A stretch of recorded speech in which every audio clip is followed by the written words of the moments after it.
Jornal da Rede Alesp. E agora aqui no Jornal da Rede Alesp, a gente recebe nos nossos estúdios a deputada Janaína Pascoal, do PSL. Deputada, sempre um prazer tê-la aqui conosco, conversando com o nosso público da Rede Alesp e aqui nos nossos estúdios, que a senhora já conhece, os novos estúdios.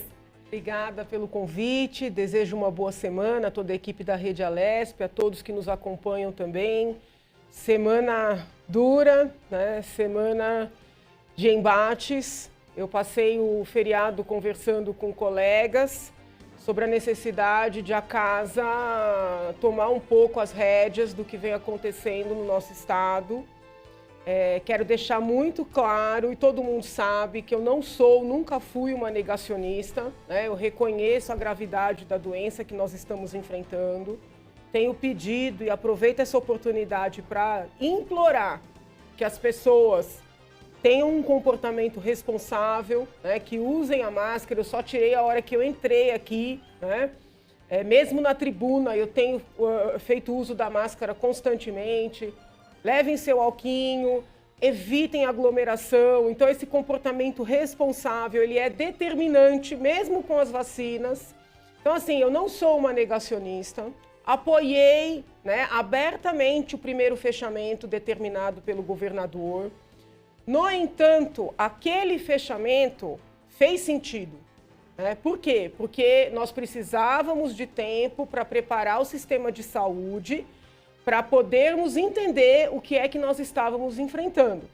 Muitos recursos foram liberados pelo governo federal, pela Assembleia, né? A única casa legislativa em que os parlamentares cortaram 30% do próprio salário, 40% das verbas de gabinete. Eu nunca usei nem 10% da minha, mas muitos colegas usavam 100%, abriram mão de 40%.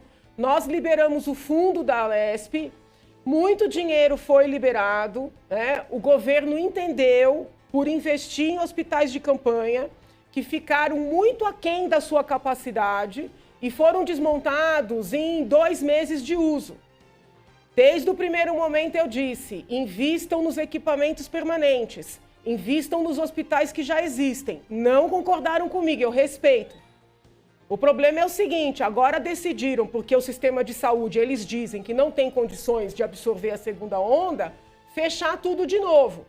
E abrir de novo o hospital de campanha, que é um empreendimento onde se gastam milhões. E a CPI das quarteirizações mostrou isso aqui. Então é o seguinte, desta vez eu entendo que a Assembleia não pode baixar a cabeça.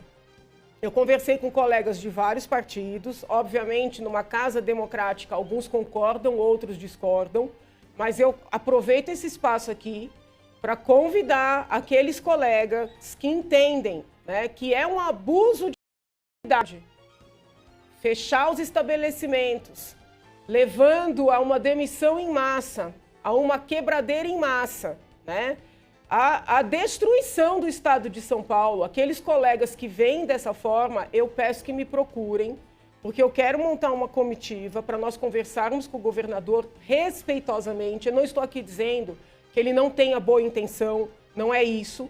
Eu só estou dizendo, e não tenho medo de dizer, que ele não pode se pautar por uma visão exclusiva de um grupo de iluminados, né, que não foram votados, que não foram eleitos pela população.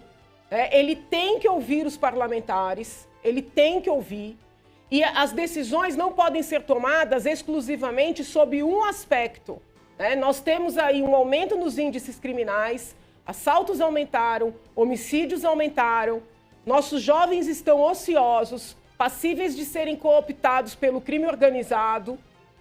Então, assim, o problema é muito mais complexo do que a falta de leitos, que, a meu ver, com o dinheiro que foi liberado, é algo inadmissível no estado de São Paulo. Não podemos comparar, com todo respeito aos outros estados da federação, não podemos comparar São Paulo com os demais estados, porque nós temos uma malha de equipamentos, né, hospitalares que ultrapassa muitos países europeus. São Paulo, se comparado com países de primeiro mundo, tem uma estrutura médica, uma estrutura de saúde que ultrapassa.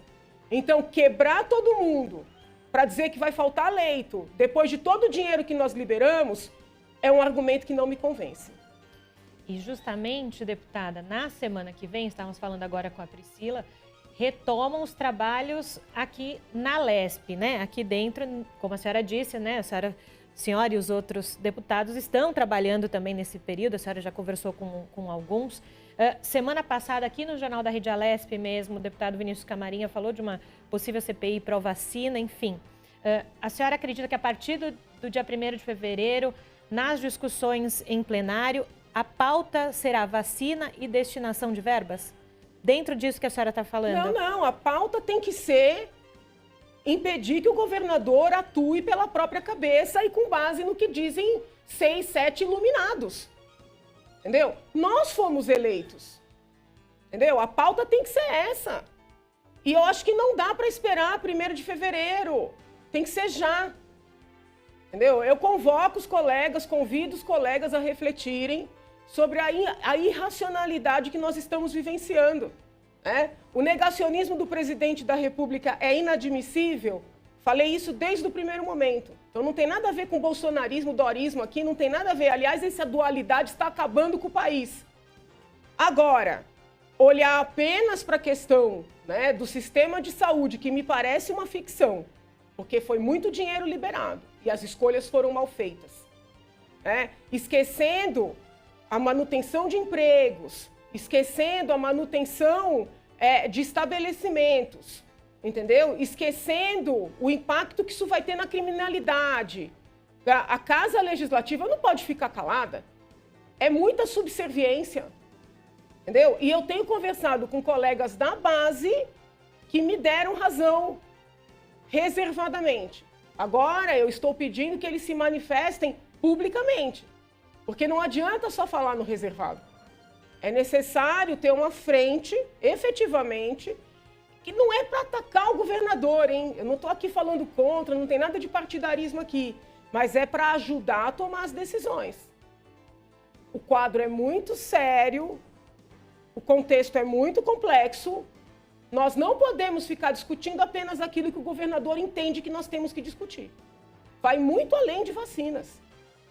E a senhora acredita que com essa volta, a partir da semana que vem, com essa interlocução que a senhora está fazendo antes dessa retomada, há alguma possibilidade de uma data próxima já ter essa comitiva para essas conversas com o governador? Ainda está muito embrionário isso? Não, eu gostaria de já ir agora, quarta ou quinta, hoje é terça. Sim. Eu quero ver com quem eu encontro aqui dentro para conversar. Amanhã eu vou dedicar meu dia inteiro a isso, entendeu? Acho que quinta-feira seria um bom dia. Porque não pode, o poder legislativo não pode ser subserviente. A divisão dos poderes está prevista na Constituição Federal, na Constituição Estadual.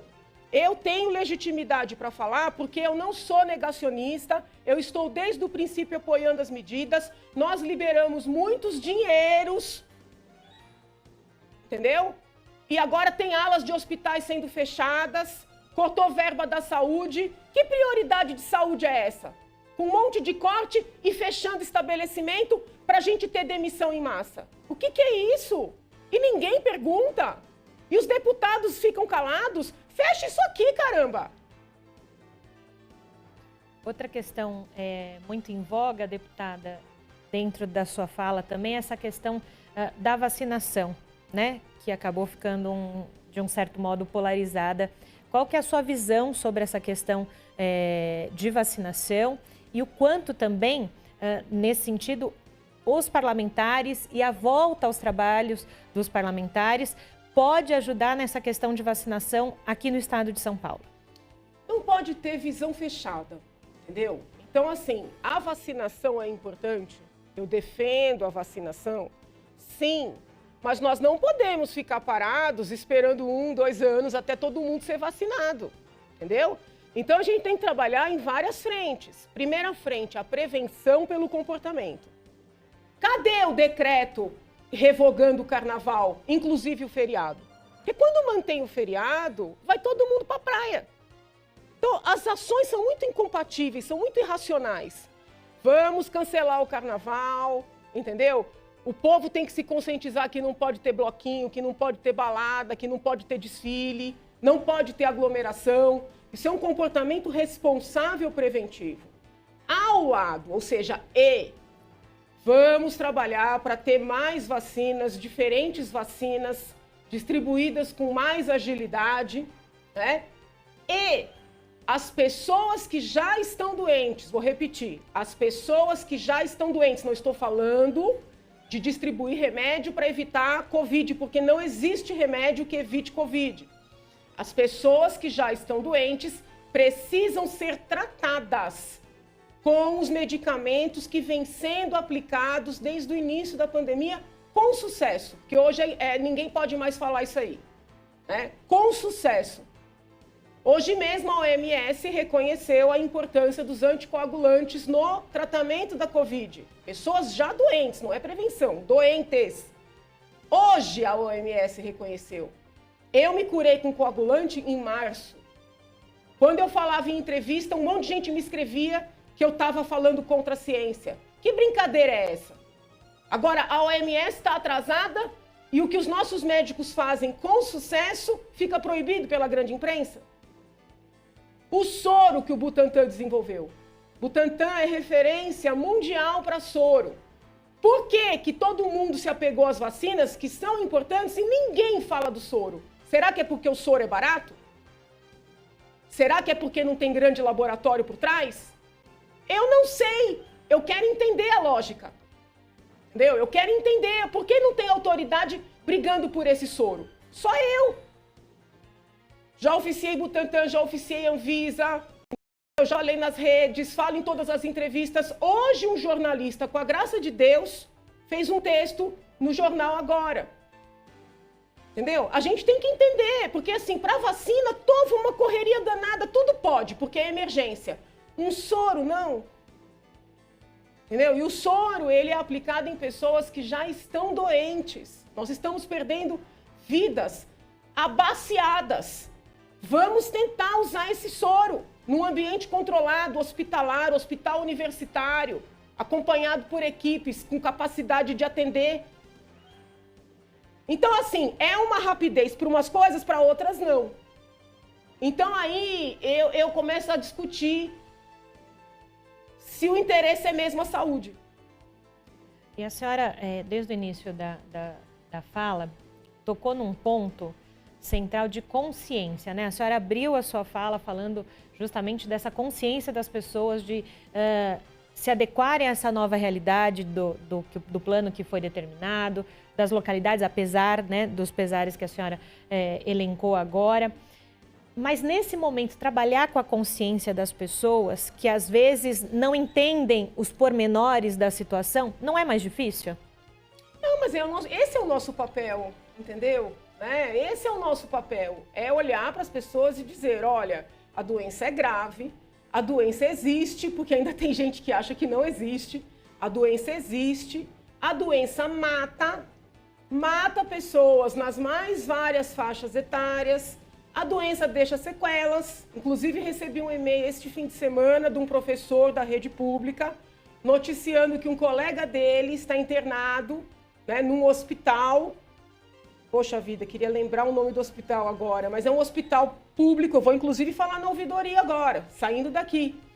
Ele não tem família, está completamente sequelado pela Covid, vai receber alta e não tem para onde ir.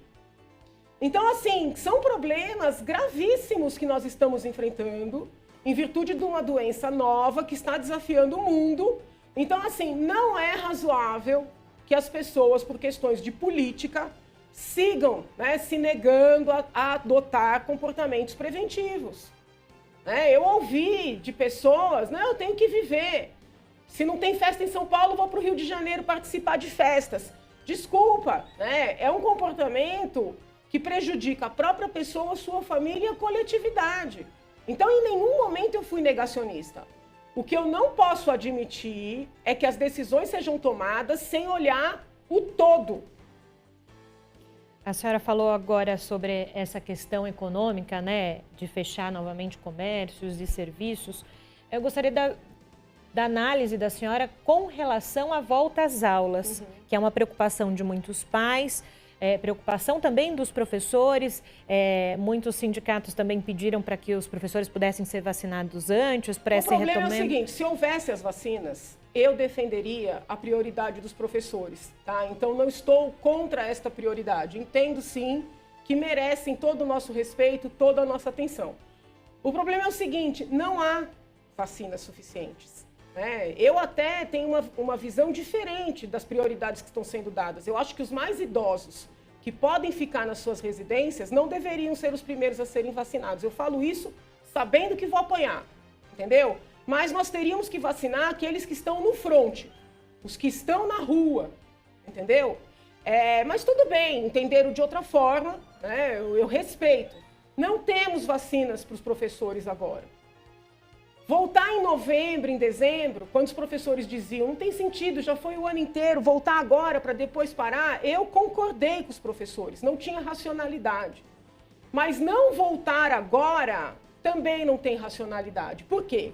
Porque os textos mostram, o Brasil foi o país que ficou mais tempo com as escolas fechadas. Mesmo os países que defendem o lockdown absoluto, abriram as escolas em menos tempo do que o Brasil. Estudo da Unicef mostra, né, que esse lockdown vai prejudicar as crianças muito mais do que a própria pandemia. Seja pelas carências econômicas, né, com os desempregos dos pais, seja pela falta de instrução e preparo para a vida futura. Ao lado disso, nós temos um problema de saúde mental de crianças e adolescentes. Os médicos já estão percebendo uma procura maior por psicólogos, por psiquiatras, essas crianças segregadas. Então, isso é uma realidade, né? E além, as crianças mais carentes ficam mais suscetíveis a serem cooptadas pelo crime. Então, só tem lado negativo. Desculpa, eles estão há 1 ano recebendo, né, trabalhando parcialmente, eles têm que voltar a trabalhar. Chega de passar a mão na cabeça. O desembargador que falou esse fim de semana e já querem processar o homem lá no Mato Grosso, né, que o Poder Judiciário também tem que dar o exemplo, sabe? O homem tem razão, meu Deus do céu. Nós não estamos negando a doença, nós não estamos propagando nenhum tipo de tratamento milagroso, nós sabemos que não há nada ainda cientificamente certeiro, né? Nós não estamos orientando comportamentos contrários à lei ou contrários à prevenção, não é nada disso. Mas as pessoas que têm os seus recebimentos garantidos no fim do mês têm obrigação de trabalhar. Poder Judiciário praticamente parado. Processos de adoção, que é uma das minhas pautas, sim, parados. As crianças nas instituições. Não marca a entrevista com o psicólogo, não marca a entrevista com o assistente, porque não pode ser presencial. Desculpa, gente, isso aí é serviço essencial. E o salário cai no fim do mês. Entendeu? E o salário cai no fim do mês. Desculpa, vamos ter que enfrentar com responsabilidade. Sou contra voltar solenidades. Sou contra voltar aquelas cerimônias inúteis, que inclusive acontecem aos montes aqui dentro. Entendeu? Perda de tempo. Sou contra, não é hora. Entendeu? Agora, trabalho para a sociedade girar, para os empregos serem mantidos, já passou da hora, gente. Não dá mais. Entendeu? Não dá mais. É preciso rever, né, as questões. A senhora falou sobre essa questão da adoção. Até eu gostaria só sair um pouquinho dessa questão da Covid e falar sobre essa questão do projeto da senhora. A senhora falou, né?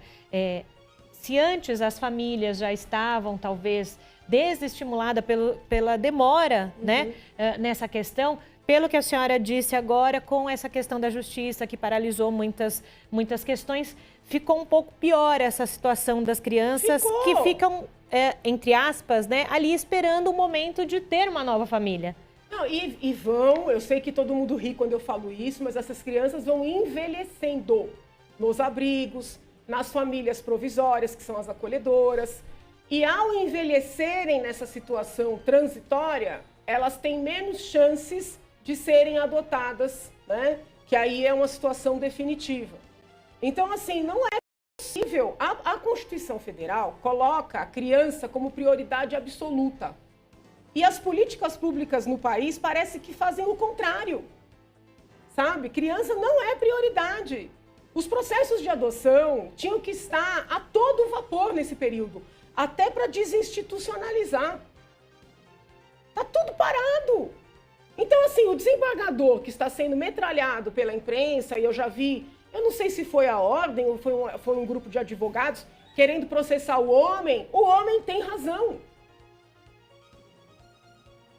Agora, isso que a senhora fala até toca no ponto assim, se nós que estamos com as nossas famílias, com os nossos filhos em casa, nessa questão do impacto mental e psicológico que todo mundo sofreu nesse último ano, imagina então essas crianças que vão sentindo os meses passando, não que elas não estejam bem acolhidas nesses locais onde estão, mas uma coisa é você estar em família, outra coisa é você estar em instituição num momento como esse. Parece que potencializa o lado negativo. Não, sim, e assim, é normal, né? Não, estamos no home office, não posso fazer as entrevistas. É a pandemia, chega, gente, entendeu? Bota a máscara, o povo tá no metrô, o povo tá no ônibus, a meninada tá fazendo serviço de motoboy. E aí, quem ganha 100 pau por mês, garantido, né, que já é contra o teto, acima do teto, tá em casa? Chega, gente. Nós vamos ter que enfrentar, entendeu? Eu não estou falando para desrespeitar as normas de prevenção. Para fazer carnaval tem que ser cancelado, inclusive o feriado. Porque senão o povo vai todo para a praia infectar o litoral, entendeu? Então é grave. Mas existem medidas que podem ser tomadas sem parar a sociedade. E que nesse momento é o que a deputada Janaína Pascoal conversa com a gente aqui no Jornal da Rede Alesp sobre essa visão nesse momento, né, desse segundo placar, para contextualizar, para quem talvez está chegando agora e por hora.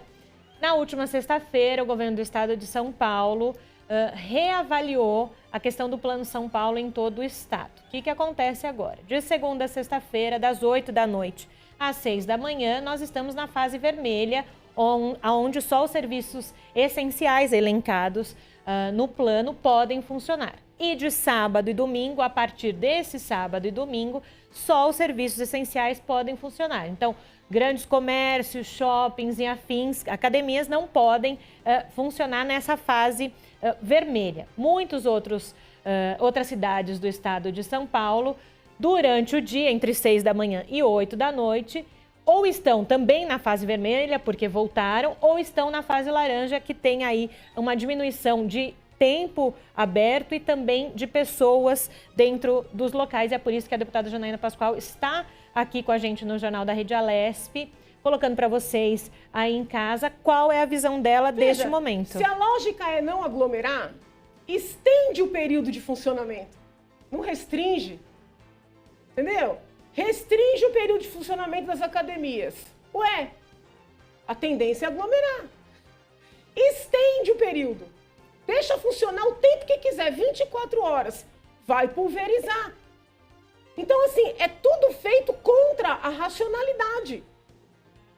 Por quê, gente? Entendeu? Parece que quer quebrar.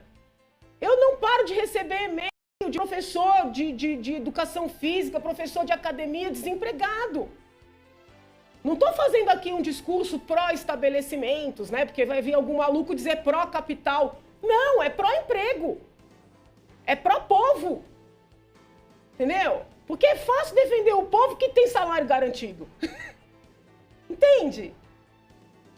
Eu encontrei um garçom, ele é chefe de garçons no estabelecimento que ele trabalha. Ele falou, doutora, como todo mundo aqui trabalha direito, nós estamos fazendo uma lista daqueles que dependem menos do emprego ou porque não têm filhos, e nós vamos ter que demitir. A gente vai fazer uma conta de chegada e vai ter que demitir. Ninguém merece ser demitido, mas nós não temos mais o que fazer. Porque a gente ganha um pouquinho para poder compensar no sábado à noite, na sexta à noite. Porque quando ele mandou fechar, que lógica tem isso? Estabelecimento com álcool na porta, com mesas alternadas, todo mundo com máscara, às vezes com aquele negócio, o face shield em cima da máscara. Você vai num quilo, você põe luvinha. Sabe, tá penalizando quem cumpre as normas. Por quê? Na última sexta-feira, até aqui em São Paulo, nós tivemos uma movimentação de restaurantes e bares justamente reivindicando essa questão. Então, a questão dos bares, eu faço aqui uma diferenciação. Tá. Porque eu mesma vejo muitos bares que permitem que as pessoas fiquem em pé na calçada, todas sem máscaras, bebendo aglomeradas. Aí é outra história. Mas poderia ter uma fiscalização para estas situações e não penalizar aqueles que cumprem todos os protocolos. Entendeu? Então, assim, passa-se a régua. Né? Não, vamos punir todo mundo. Tá errado. Porque quem está sendo punido é o povo que vai ficar sem emprego. Então, é essa outra questão que a senhora falou agora no final. O fiscalizar para que as pessoas cumpram, para que outras não paguem por essas que não fazem. Que é o que está acontecendo. E outra, olha o irracional da situação. O governador mandou um projeto para cá, nós defendemos, né, em parte, dizendo que precisava de recursos para poder manter o Estado, diminuir os incentivos fiscais. E agora ele não deixa o povo trabalhar? Como é que esse povo vai pagar os tributos? Então são medidas absolutamente contraditórias. Um país, um estado, uma cidade precisa ter um pouco de segurança para conseguir funcionar, sabe? Esse pessoal que fez manifestação, o que eles disseram? A gente é avisado no dia, nós já compramos alimentos que são perecíveis, ou tem que doar, ou tem que jogar, ou tem que ver quem vai comer, sabe? Não é assim.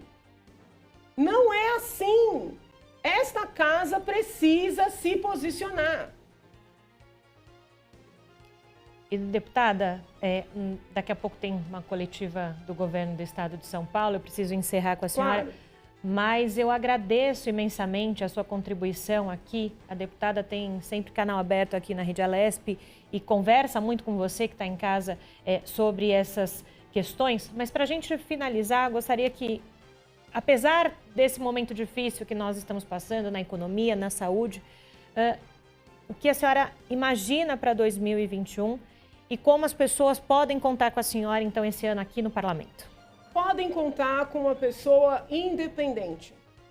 Quando o presidente acertar, eu vou elogiar. Quando o governador acertar, eu vou elogiar. Prefeito, idem. Quando eu entender que está errado, ou um ou outro, eu vou me manifestar, né? Eu não tenho, assim, compromisso no sentido de subserviência a nenhum líder, nenhum político e nenhum partido. Eu estou trabalhando conforme o que eu entendo que é melhor para a população. Por isso, num primeiro momento, entendi que tinha justificativa fechar, hoje não tem justificativa e eu não vou me calar pela pressão da imprensa, pela pressão de grupos. Eu vou falar sempre o que eu entendo que é o certo. Aí o povo julga se acha que eu estou certa ou errada, né? Porque esse direito ao julgamento popular, ele é inalienável. É isso. Aproveitando a senhora aqui, ainda antes de começar a coletiva, que ainda não se iniciou, a opinião da senhora, que é sempre muito contundente com relação ao que está acontecendo no Amazonas. Eu sei que é um outro estado, mas, enfim, faz parte do nosso Brasil. O estado mandou alguns bebês até aqui para o estado de São Paulo para poder ter a continuidade no tratamento, bebês prematuros. Qual que é a visão da senhora do que acontece lá? É uma questão não só política, é uma questão que as pessoas também descumpriram muitas das regras? Veja, eu acho muito conveniente culpar as pessoas, né? As pessoas descumpriram muitas das regras em vários lugares. Peço encarecidamente que se conscientizem, né? Que nós estamos enfrentando uma situação grave, que tomem as cautelas. Mas tudo indica que houve ali algum tipo de desvio, não sei a quem atribuir. O Ministério Público Federal instaurou procedimento para investigar. se foi na esfera municipal, na esfera estadual, mas assim, não tomaram as medidas necessárias para preparar. Tem várias informações, né, questionando inclusive a aquisição de respiradores, quando liberaram os vários recursos, né, para combate do Covid. Então, assim, existe um inquérito para apurar. Neste fim de semana, a Procuradoria-Geral da República também instaurou um inquérito para avaliar o papel do ministro. Né? É óbvio que as autoridades vão avaliar. Eu não tenho acesso a todos os documentos, mas não me parece, num primeiro momento, justo querer culpar o ministro pelo que aconteceu na ponta. Porque o nosso sistema ele é todo organizado de forma que a União distribui os recursos, né? E são os estados e municípios que devem bem utilizar esses recursos. Então, eu não consigo ver, num primeiro momento, responsabilidade nem do ministro, nem do presidente. Não neste caso, tá? O presidente, eu falo desde o princípio, teria que rever o seu comportamento, porque ele acaba dando um mau exemplo, né? Daí a dizer que isso é um crime de responsabilidade, para mim, né, na minha avaliação, não é. É condenável, mas não me parece que seja um crime de responsabilidade. Quem sabe ele põe a mão na consciência e entende que ele tem um papel muito relevante e que ele conseguiria convencer mais pessoas, até da necessidade da sociedade funcionar e ajudar nesse funcionamento, se ele desse exemplo, né, de comportamento preventivo. Se a gente quer que a escola volte, que o comércio volte, que as academias, os restaurantes voltem, precisamos ser responsáveis, né? Aquilo que a gente pode evitar na circulação do vírus.